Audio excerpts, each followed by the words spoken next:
Good morning and welcome to Sunnyside News, where we bring you only the most positive and interesting information from the heart of Florida right here in Polk County. Sunnyside News is sponsored by Nature's Place, home of the Key Network and Speech Therapy Services. I would like to welcome everyone to today's program and introduce you to my co-host. This is Salsa, and Salsa is one of the stars here at Nature's Place. She's a quarter horse and she's also a therapy horse. Now, again, welcome to everyone. Today is Friday, September 1st, 2017, and I would like to move right into the good news pieces for the week and tell you about today's first story, which comes from Orlando, where 18-year-old Darvion Bailey and 3 of his fellow football teammates at Oak Ridge High School. Now, the 4 gathered their final summer paychecks and they purchased school supplies with them. How great! They packed the school supplies into more than 60 bags and then hand-delivered them to the Coalition for the Homeless of Central Florida.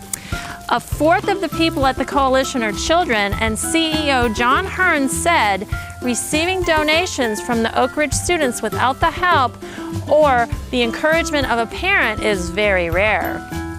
The parents of the teens and other children were so astonished that some even shed tears when they found out the good deed that these teens had done. How great is that? Moving right into the second story of the week, it involves a multi-billion-dollar construction project at the Orlando International Airport, where they are hoping to have an economic impact on small, local, and minority-owned businesses. Now, the airport has set aside an already $350 million to build the much-needed South Terminal C at the airport, which is estimated will cost $1.8 billion. Yes. Now, the small local construction companies have already started benefiting from the airport's efforts. So contact the Orlando International Airport, as they have been hosting workshops encouraging small businesses to get involved. How great is that? The final story we have for you this week is based in Clearwater, where the Clearwater Marine Aquarium has established an anti-child abuse campaign called Winter's Rescue Mission in a joint effort with a local nonprofit called Angels Against Abuse. Now, the purpose of this joint program is to spread awareness and promote available help to support abused and neglected children. That's how police officer John Thompson from Oklahoma came to be in Clearwater, as he was honored by the aquarium for not only responding to an abuse call 2 years ago when he rescued an 8-year-old boy, but for going the step further and adopting the boy and his younger sister, because the conditions the children were found in made a horrible and lasting impression on the officer. So, hats off to the Clearwater Marine Aquarium, Officer Thompson, and Angels Against Abuse. So now I would like to break away and go to Nuji, who has been out and about, and she has some news for you.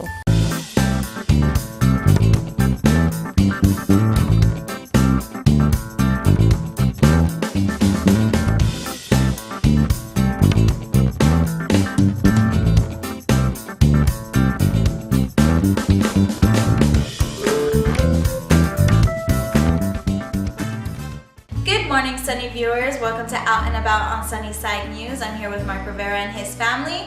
We're going to have a little interview with him. He's going to tell us a little bit about himself and the books he's written. To start off, tell me a little bit more about yourself and about how you got to where you are now. I'm autistic. I play the piano. I like to write books, and I listen to music. Mama.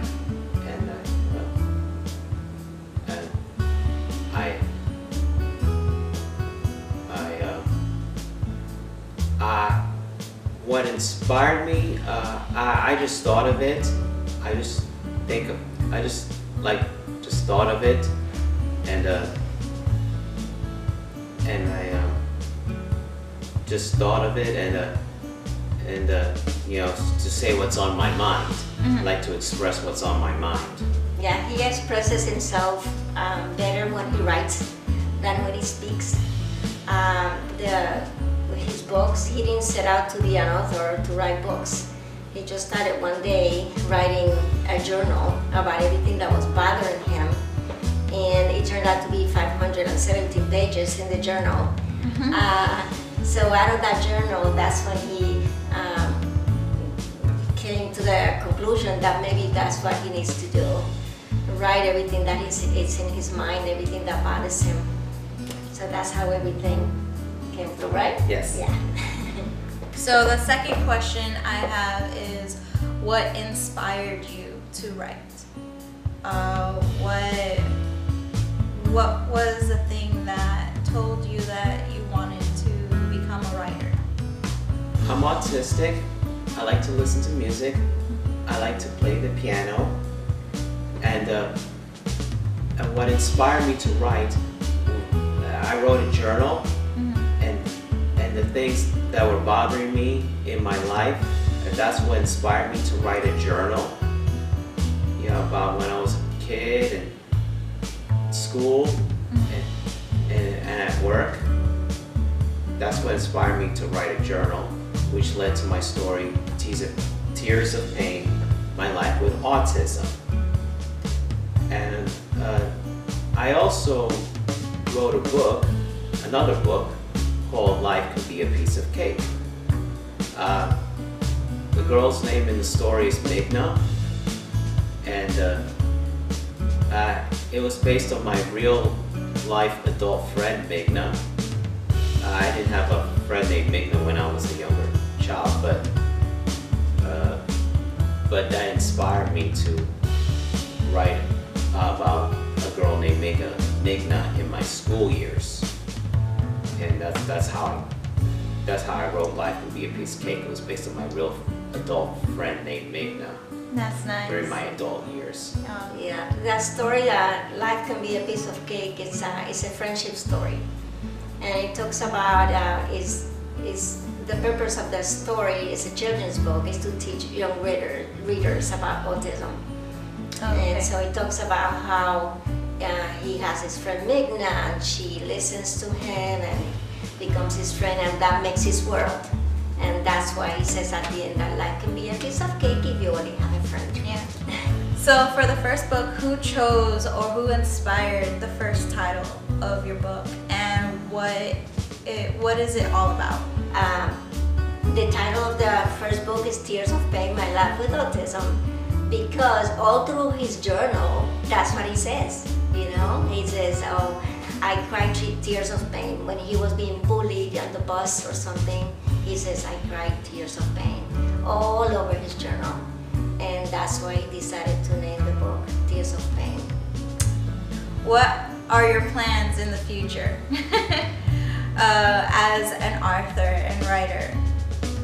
I see myself having a companion and independent, and not only that, continuing to play the piano and to continue to write.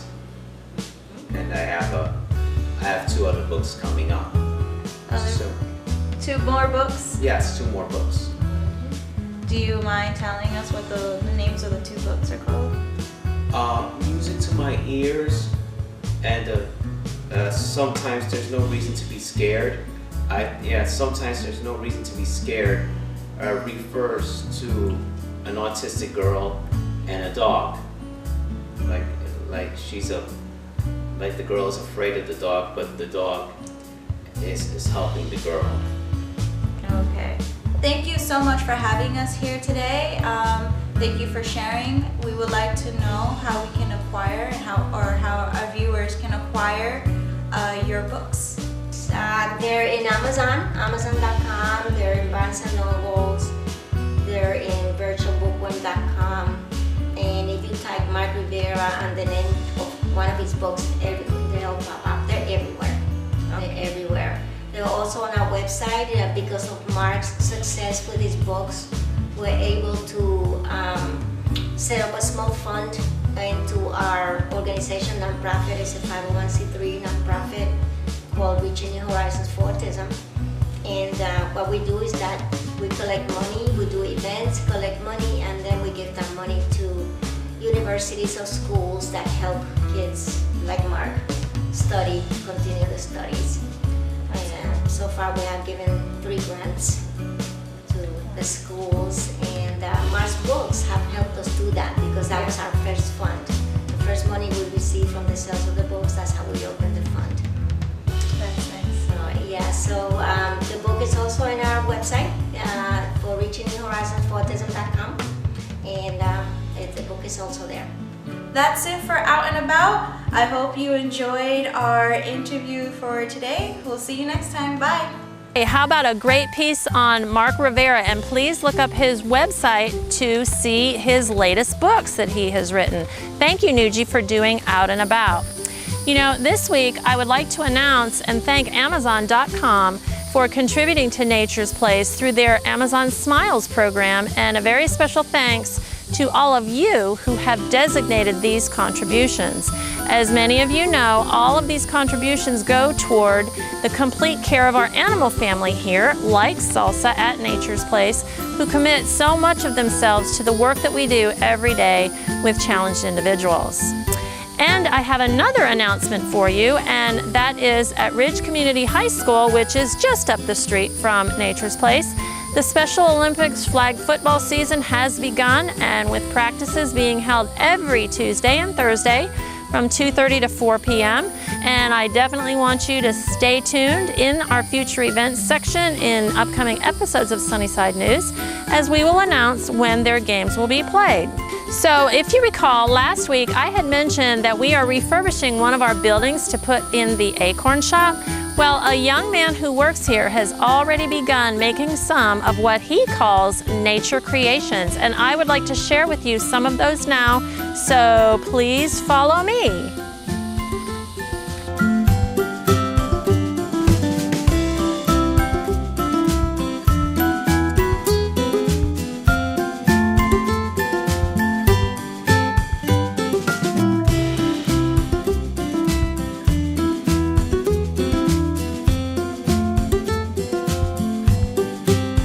Okay, so here we are. I have with me today Joshua Woods, and he is one of our helpers around here at Nature's Place. He's absolutely extraordinary, and he discovered one day we have these really nasty vines out there that we were trying to eliminate, and so he has actually repurposed them, and he has turned them into just these wonderful wreaths, and he hand makes these.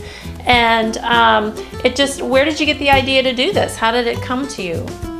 Just getting rid of them, and then I thought, hey, why not just do something with them instead of throwing them out there in a pile? That's right, and what a great thing to come to mind to do with something that you're just trying to eliminate and get rid of. Now, you have made different sizes, right? Mm-hmm. Okay, so we have this one, which is more like an ornament size, and then we have probably, I don't know, a medium size and a bigger size. And again, you have handmade all these, right? Yes. Now, did it take you very long? No, not really. It's probably just getting the materials. Right, exactly.